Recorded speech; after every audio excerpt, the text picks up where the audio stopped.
Hey everybody, it's Shelly with Goatin' Every Day, and I'm in my kidding barn with some alone time. Kent had to run down and go fill up the truck with some diesel since he took our big long trip yesterday and brought us our beautiful new girls.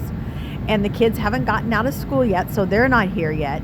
So it's just me and the big does with their babies. The babies are out. They've been out for a while, so they're kind of winding down and they're not as crazy as they normally are. Well, some of them are, some of them aren't. Snoop Dogg, what you doing? Oh, he says, hi, Mom. Hi, Snoop Dogg. Hi, baby. What? He's our oldest man. He's a week old now. Kaya's like, oh, God. Yes. So, anyway, so I thought this would be a perfect time for one of Shelly's ramblings. Anyway, we have 9 more does in this section left a kid, and they're all taking their sweet time. I'm thinking the end this weekend and then next week it's going to be bang, bang, bang, bang, bang. And you know what? I don't care if all 9 of them go on one day. Get it done and get it over with. I don't care. But anyway, so I'm still on about an hour and a half sleep to 2 hours a day. But this morning I actually got 4 hours. Great. My cleaning ladies are here cleaning my house. I love to clean the barn. I hate to clean my house. So the best thing I ever did 2 years ago was I hired the 2 most fabulous cleaning ladies. Let me give a shout out to Bobby and Nancy, my cleaning ladies. Love them to death. They come every 2 weeks, clean my house. Best gift I ever gave myself in the world. I suggest if you're an old, cranky woman like me, hire yourself some cleaning ladies. Best thing you'll ever do. Anyway, goat ramblings. Here we go.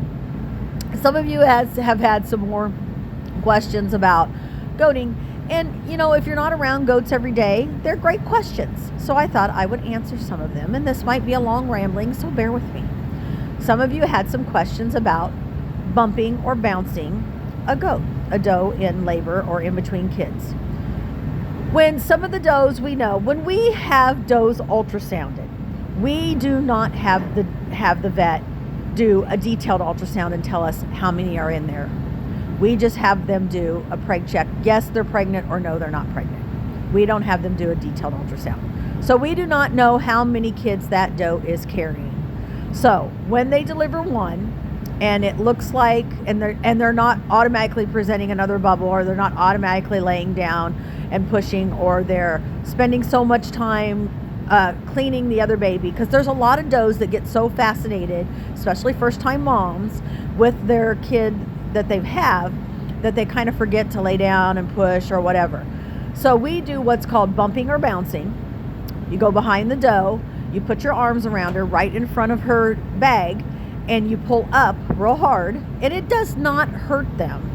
And you can feel the baby. If there's another baby in there, you will feel it, because they've already expelled one, so it gets real soft, and you can feel that baby in there. So then we know that there's another baby in there. And a lot of times then we will take the first baby away from them and go ahead and do what we call vet it.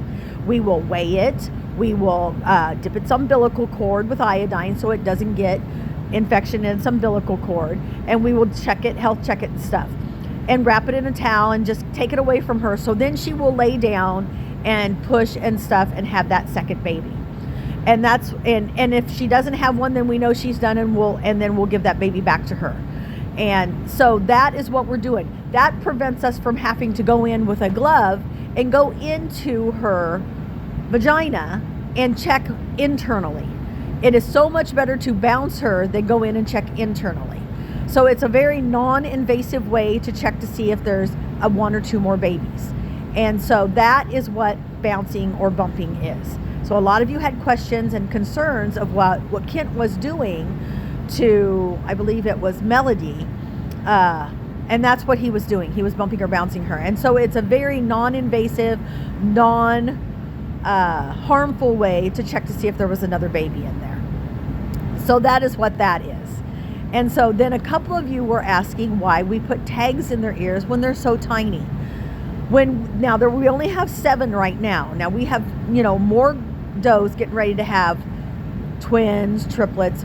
When there's 30 or 40 babies out here that look very similar, it is hard to tell them apart. Now, for me, it's not so hard. For some reason, I can tell them apart, and Kent says it's because I'm a crazy goat lady. And yes, I am a crazy goat lady. But, you know, if the kids come in and they're like, I'm asking them they help clean the pens or whatever, or put the does away so we can do it, they need to be able to get the correct babies with the correct does. So we tag them and put the mama's names on those tags. The blue tags are for boys and the orange tags are for girls. We tried to get pink tags, but they didn't have pink tags, so we have orange tags. Anyway, right now we're at 1 blue tag, Mr. Snoop, and 6 orange tags for the girls. So the girls are winning over the boys right now. And most farms would say, yay, yay, yay, more girls than boys. Not us. We need more boys because we have so many requests for fair weathers that we would like to have some more boys. So cross your fingers and toes that we get some more boys so we can fill our fair weathers. So that is why we tag them. Yes, it is a little poke through their ears, and it has to be done because at 8 weeks, we take out their mama's name tag and we tag them with a number tag. The USDA has a program called the Scrapie program that identifies where that goat came from. And we have our own individual Scrapie number that comes from the USDA. And we switch out their mama's name with our USDA Scrapie tag name, and they each have their own number that is registered for each goat. So it has our farm number, which identifies our farm, and then each animal has its own number that I have listed, and that's how I identify them. So there's the answer to that question. So there's a couple questions answered for you. There's some of my ramblings. I had a little peace and quiet today, and I'm just out here enjoying my little alone time with my lovely heated barn. And if you hear that whirring in the background, that's my big diesel heater on the other side of the barn that's not heated. And I keep it a little more toasty than what most people do in here because I'm perpetually cold all the time. I have a couple of autoimmune diseases, and that's fine. I'm fine.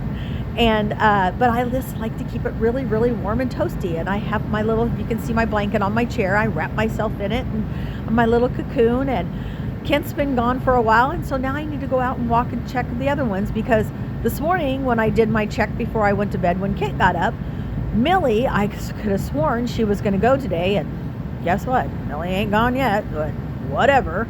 So anyway, everybody think, please, babies, please, babies, please, babies, please.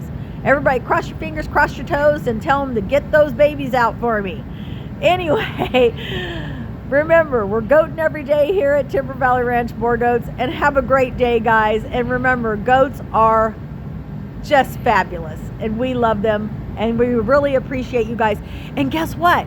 We're not only over 5,000, we're over 5,100. Like and subscribe, everybody, and suggest us to everybody. Share our videos, and hopefully everyone will just join the goat train. Have a great day.